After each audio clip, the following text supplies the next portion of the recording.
ibintu n'ibindi. Hello bakunzi mwama mudukurikirana ibihe byose kuri YouTube channel yacu ibintu n'ibindi. Ndabaramukije cyane, amahoro y'Imana abane namwe umwe wese bivanye nahaherereye. Kubari mu gitondo kandi babwire ngo mwaramutse, kubari ku muhinga muri kandi babwire ngo umuhinga mu myiza. Belly Blaze Mbabazi umumenyesha makuru wanyu abatorokaniza makuru kuri chaîne ya YouTube yacu ibintu n'ibindi. Ndabaramukije cyane mu mwese bivanye nahaherereye.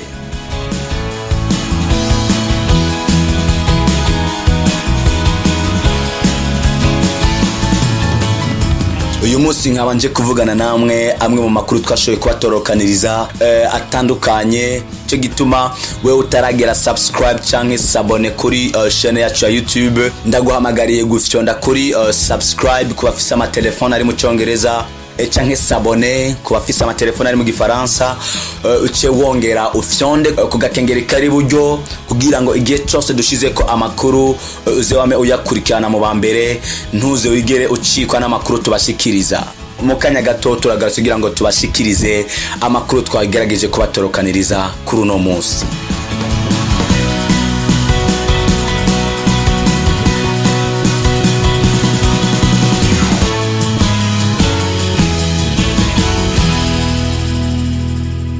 Ego nkuko nako ndabamenyesha uwo munsi nabazaniye amakuru atomoye kandi ashobora kuba ari meza cyane.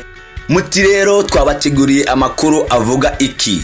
Uyu munsi twabateguriye ibintu 10 mushobora kumenya mutari muzi ku buzima bwa Nelson Mandela, wahoze ari umukuru w'igihugu cya Afrika y'Epfo mu rurimi rw'Igifaransa Afrique du Sud.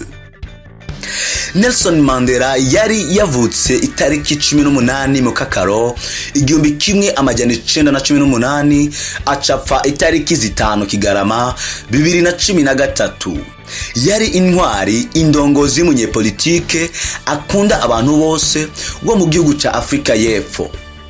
Uwo yabaye umwirabure wa mbere yatwaye igihugu cya Afrika y'Epfo, kandi yabaye uwa mbere yatowe biciye muri demokarasi, intwaro rusange y'abanyagihugu. Uwo kandi Nelson Mandela yarongoye icyo gihugu ukuva mu mwaka 1994 gushika mu mwaka 1999.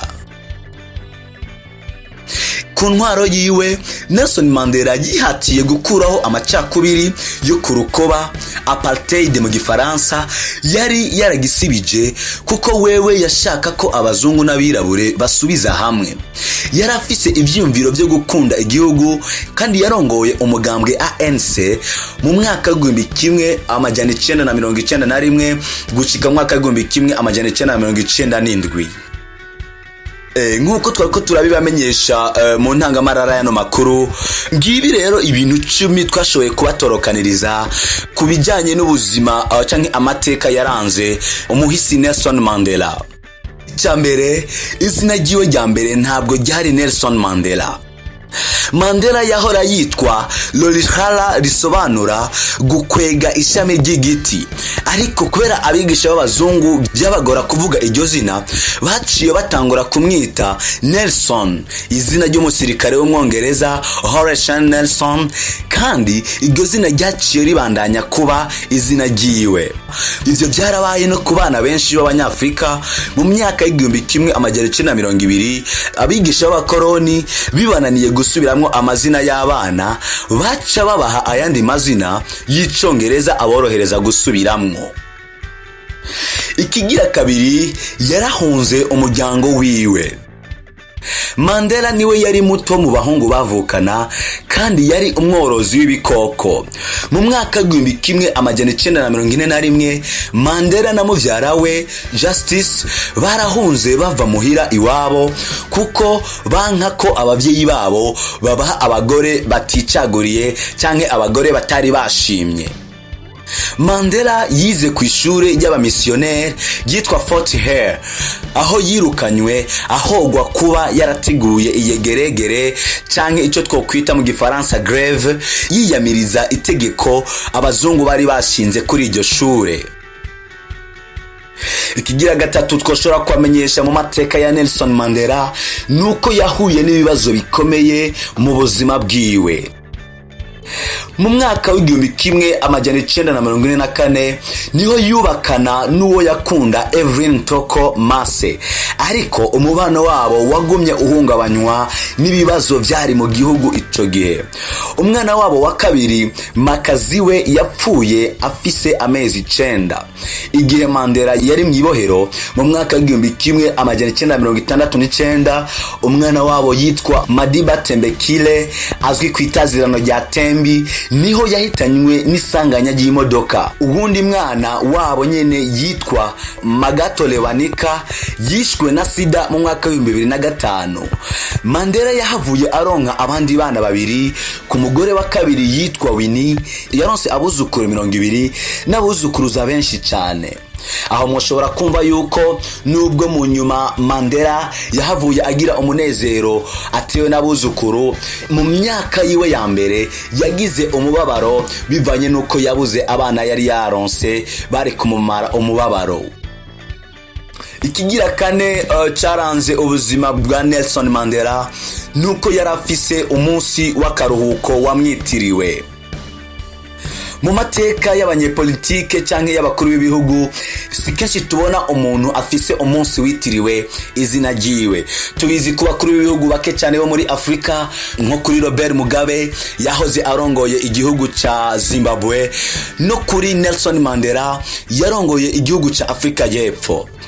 Mu kwibuka uruhara rwa Mandela aho yarwaniye ukwidegembya mu kwezi kwa Munyonyo umwaka wa 2009, ishirahamwe ONU ryashinze ko umunsi w'amavuko ya Mandela itariki 18 Mukakaro uzokwitwa Mandela Day. Kuri uwo munsi abantu basabwa kumara iminota 67 bariko bakorera abandi ibyiza mu kwibuka imyaka 67 nyene Mandela yamaze ariko ararondera ihinduka ku banyagihugu bo muri Afrika y'Epfo eka no ku bihugu byo muri Afrika.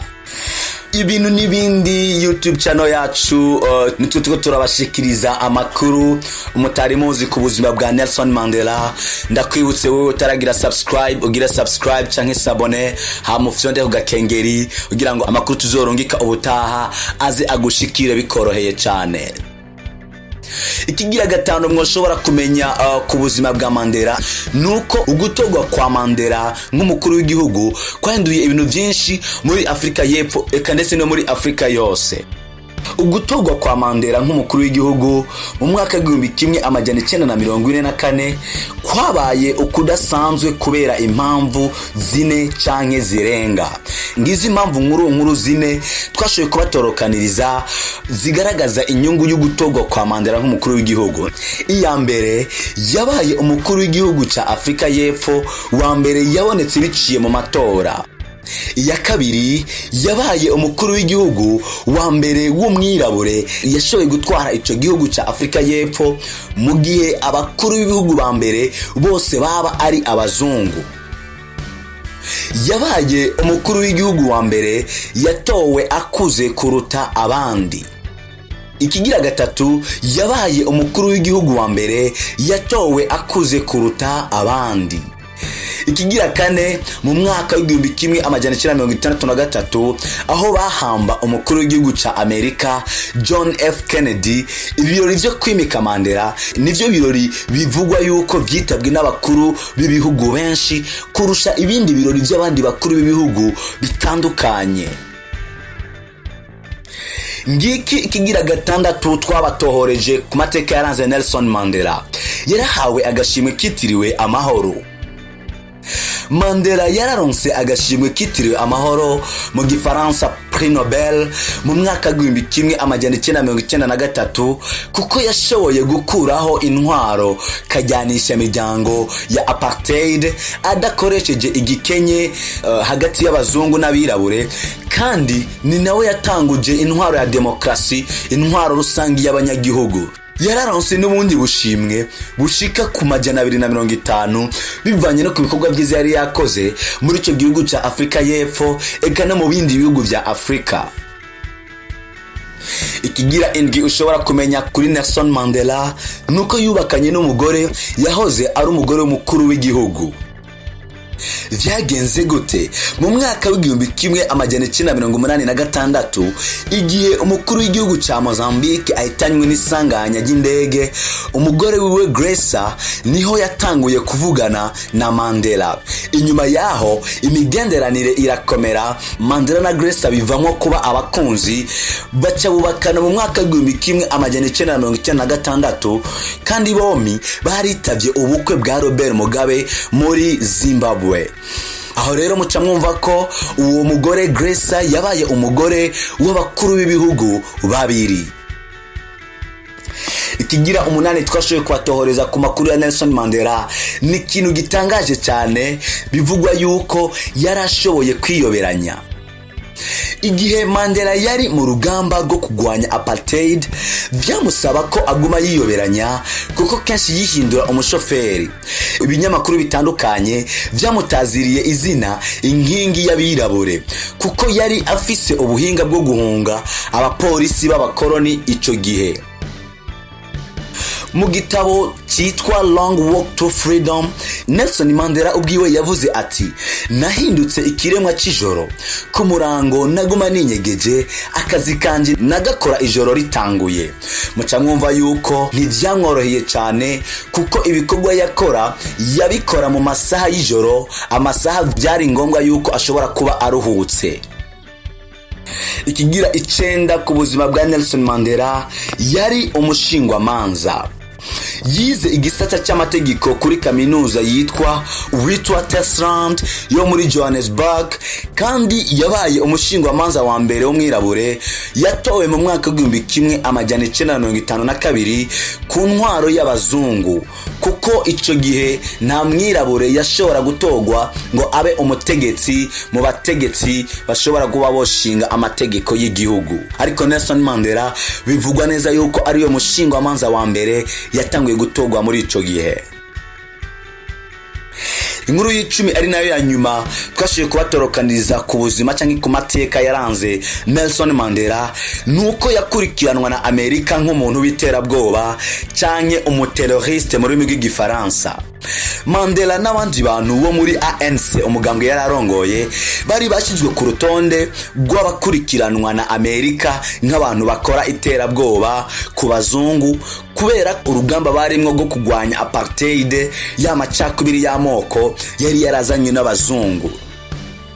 Mandela yagiye gukugwa kuri urwo rutonde mu mwaka w'ibihumbi 2008 igihe yari afise imyaka 89.